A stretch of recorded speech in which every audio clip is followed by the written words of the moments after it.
नमस्कार प्यारे विद्यार्थियों, एकलव्य ई कक्षा में आपका हार्दिक स्वागत है। आज हम हिंदी व्याकरण के अंतर्गत विशेषण पाठ पढ़ेंगे। तो सबसे पहले विशेषण की परिभाषा जानते हैं कि विशेषण कहते किसे, विशेषण होता क्या है। तो विशेषण के बारे में जानते हैं। संज्ञा या सर्वनाम की विशेषता बताने वाले शब्द विशेषण कहलाते हैं। यानी ऐसे शब्द जिनसे संज्ञा या सर्वनाम की विशेषता की जानकारी हमें मिलती है वो सब क्या कहलाते हैं, विशेषण कहलाते हैं। तो इसका एक उदाहरण देखिए, मोटा लड़का खाता है। तो यहाँ पर लड़का क्या है, लड़का यहाँ पर एक संज्ञा है। कौन सी संज्ञा है, जातिवाचक संज्ञा है। और लड़के की विशेषता क्या बताई जा रही है कि वो क्या है, मोटा है। तो आपको स्पष्ट हो गया होगा, संज्ञा या सर्वनाम की विशेषता बताने वाले शब्द विशेषण कहलाते हैं। हमने यहाँ पर उदाहरण लिया, मोटा लड़का खाता है। लड़का क्या है, एक संज्ञा शब्द है। कौन सी संज्ञा है, जातिवाचक। उसकी विशेषता बताई जा रही है कि वो कैसा है, मोटा है। तो मोटा लड़का खाता है। तो संज्ञा या सर्वनाम की विशेषता जिन शब्दों के माध्यम से बताई जाती है वो क्या कहलाते हैं, विशेषण। तो यहाँ पर मोटा क्या है, विशेषण है, और लड़का क्या है, संज्ञा है। उसके बाद हम पढ़ेंगे विशेषण के भेद। विशेषण के प्रमुख रूप से 4 भेद माने गए हैं। उसमें से पहला भेद है सार्वनामिक विशेषण। सार्वनामिक विशेषण क्या होता है, जो सर्वनाम संज्ञा के पहले आकर के संज्ञा की ही विशेषता को बताता है उसे कहा जाता है सार्वनामिक विशेषण। इसे एक उदाहरण के द्वारा स्पष्ट किया जा सकता है। जो सर्वनाम, तो यहाँ पर देखिए, यह पुस्तक मेरी है। यह क्या है, यह एक सर्वनाम है और पुस्तक क्या है, एक संज्ञा है, जातिवाचक संज्ञा है। ठीक है, तो यह पुस्तक मेरी है। तो परिभाषा क्या कहती है सार्वनामिक विशेषण की, कि जो सर्वनाम संज्ञा के पहले आकर के संज्ञा की ही विशेषता को बताता है वो सार्वनामिक विशेषण कहलाता है। तो यहाँ पर देखिए, यह क्या है, सर्वनाम है। वो किसके पहले आ रहा है, संज्ञा, यानी पुस्तक के पहले आ रहा है। पुस्तक एक संज्ञा है, पुस्तक के पहले सर्वनाम का प्रयोग किया गया है। तो परिभाषा से बिल्कुल स्पष्ट हो गया कि जो सर्वनाम संज्ञा के पहले आकर के संज्ञा की ही विशेषता को बताता है वो सार्वनामिक विशेषण कहलाता है। तो पुस्तक संज्ञा के पहले क्या आया है, यह सर्वनाम आया है। वो किसकी विशेषता को बता रहा है, पुस्तक की विशेषता को बता रहा है कि यह पुस्तक मेरी है, कोई दूसरी नहीं बल्कि यह पुस्तक मेरी है। उसके बाद दूसरा भेद है गुणवाचक विशेषण। जो विशेषण संज्ञा या सर्वनाम की गुणों के बारे में बताते हैं वो जो है गुणवाचक के अंतर्गत आते हैं। इसमें केवल गुण ही नहीं आते हैं, गुणों के साथ दोष भी आ जाएंगे, उनकी अच्छाई भी आ जाएगी, उनकी बुराई भी आ जाएगी, रंग रूप प्रकार ये सब भी उसमें आएगा। केवल गुण ही शामिल नहीं होंगे बल्कि इसमें दोष भी शामिल होंगे, रंग रूप, आकार, प्रकार, दशा, अवस्था, ये सब भी गुणवाचक के अंतर्गत आते हैं। जैसे उदाहरण के द्वारा स्पष्ट किया जा सकता है, लाल घोड़ा। घोड़ा क्या है, एक संज्ञा शब्द है। कौन सी संज्ञा है, जातिवाचक संज्ञा। और लाल क्या है, उसकी विशेषता है।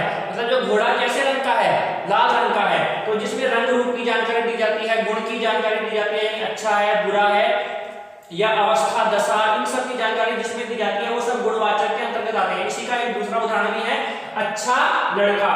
लड़का क्या है, एक संज्ञा शब्द है। कौन सी संज्ञा है, जातिवाचक संज्ञा। और उसकी विशेषता क्या बताई जा रही है कि वो कैसा है, वो अच्छा है। तो अच्छे में जो है किसी की बुराई, किसी की अच्छाई के बारे में बताया जाता है, तो वो सब गुणों के अंतर्गत है, क्योंकि ये सब क्या होते हैं, एक गुण होते हैं। उसके बाद तीसरा भेद है संख्यावाचक विशेषण, जिसमें संज्ञा या सर्वनाम की संख्या के बारे में बताया जाता है कि वो संख्या में कितनी है वो। ये भी दो भेद होते हैं इसके, निश्चित संख्यावाचक और दूसरा है अनिश्चित संख्यावाचक। जब जो है संज्ञा या सर्वनाम की निश्चित संख्या की जानकारी दी जाती है तो वो निश्चित संख्यावाचक के अंतर्गत आते हैं। जैसे उदाहरण देखिए, 10 बच्चे। यहाँ पर जो है बच्चों की संख्या के बारे में बताया जा रहा है कि बच्चे कितने हैं, बच्चे हैं 10। तो संख्या की निश्चित जानकारी हमें मिल गई। इसी प्रकार से दूसरा भेद देखिए, लड़कियां, 30 लड़कियां। तो यहाँ पर लड़कियों की संख्या के बारे में बताया जा रहा है कि लड़कियां कितनी हैं, 30 है। तो उनकी एक निश्चित संख्या के बारे में हमें जानकारी मिल रही है, इसलिए ये संख्यावाचक है। लेकिन कौन सा संख्यावाचक है, निश्चित संख्यावाचक, क्योंकि हमें निश्चित संख्या में जानकारी मिल रही है। संख्यावाचक का दूसरा भेद होता है अनिश्चित संख्यावाचक विशेषण, जिसमें जो है अनिश्चित संख्या की जानकारी मिलती है, यानी संख्या के बारे में कुछ भी जानकारी प्राप्त नहीं होती है, संख्या में कितनी है। जैसे कुछ बच्चे। अब यहाँ पर बच्चे जो है एक संज्ञा शब्द है, लेकिन उसकी विशेषता क्या है कि वो बच्चे कुछ हैं, वो संख्या में कितने हैं, वो 10 भी हो सकते हैं, 20 भी हो सकते हैं, 15 भी हो सकते हैं, कितने भी हो सकते हैं, कोई जानकारी नहीं है हमारे पास। इसी प्रकार से कई लोग, अब लोग जो है कई, मतलब वो कितने हैं, वो 10 है, 20 है, 50 है, 100 है, इसके बारे में कोई जानकारी हमारे पास नहीं है। तो जब जो है संज्ञा या सर्वनाम की संख्या की निश्चित जानकारी हमारे पास नहीं होती है तो वो अनिश्चित संख्यावाचक विशेषण के अंतर्गत आती हैं।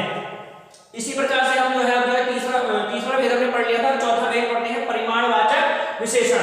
परिमाणवाचक विशेषण वो कहलाते हैं जिसमें हमें मापतोल, संज्ञा या सर्वनाम की मापतोल से संबंधित जानकारी मिलती है। देखिए ये भी दो भेद होते हैं इसके भी, निश्चित परिमाणवाचक और अनिश्चित परिमाणवाचक। तो सबसे पहले हम निश्चित परिमाणवाचक यानी संज्ञा या सर्वनाम की मापतोल की निश्चित जानकारी इसमें मिलेगी। जैसे उदाहरण देखिए 10 किलो घी, तो यहाँ पर घी के बारे में बताया जा रहा है कि वो कितने किलो है, 10 किलो है। तो उसका जो मापतोल का जो जानकारी है वो निश्चित है, बिल्कुल कंफर्म है कि वो 10 किलो है। इसी प्रकार से 3 लीटर पानी, यहाँ पर पानी के बारे में बात हो रही है कि पानी कितना है, 3 लीटर है। तो मापतोल से संबंधित जानकारी किन शब्दों से हो रही है, यहाँ पर 10 किलो में देखिए किलो से संबंधित हो रही है, वो तोलने से संबंधित है। इसी प्रकार से लीटर से संबंधित, लीटर भी जो है वो मापतोल से संबंधित शब्द है। तो जब हमें निश्चित परिमाण की जानकारी होती है तो वो आते हैं निश्चित परिमाणवाचक के अंतर्गत। 10 किलो घी, तो यहाँ पर घी के बारे में निश्चित परिमाण यानी निश्चित उसकी मापतोल की जानकारी प्राप्त हो रही है कि वो 10 किलो है। इसी प्रकार से 3 लीटर पानी, पानी की हमें पूरी जानकारी प्राप्त हो रही है, वो कितने परिमाण में है, वो है 3 लीटर में है वो, ठीक है। इसी प्रकार से अनिश्चित परिमाण, जब संज्ञा या सर्वनाम की परिमाण की हमारे पास निश्चित जानकारी नहीं होती कि वो कितना है। जैसे थोड़ा दूध, अब दूध जो है वो 1 लीटर भी हो सकता है, 2 लीटर भी हो सकता है, 10 लीटर, कितना थोड़ा, या फिर आधा लीटर, या फिर जो है 1 पाव भी हो सकता है। अब थोड़ा जो है कितना है इसका वो जानकारी हमारे पास नहीं, इसलिए अनिश्चित परिमाण में आई। इसी प्रकार से बहुत घी, अब घी जो है वो 1 किलो भी हो सकता है, 2 किलो भी हो सकता है। बहुत घी, कितना घी, कोई जानकारी हमारे पास नहीं है। तो जब जो है संज्ञा या सर्वनाम की परिमाण की निश्चित जानकारी हमारे पास नहीं होती है तो वो अनिश्चित परिमाण के अंतर्गत आ जाते हैं।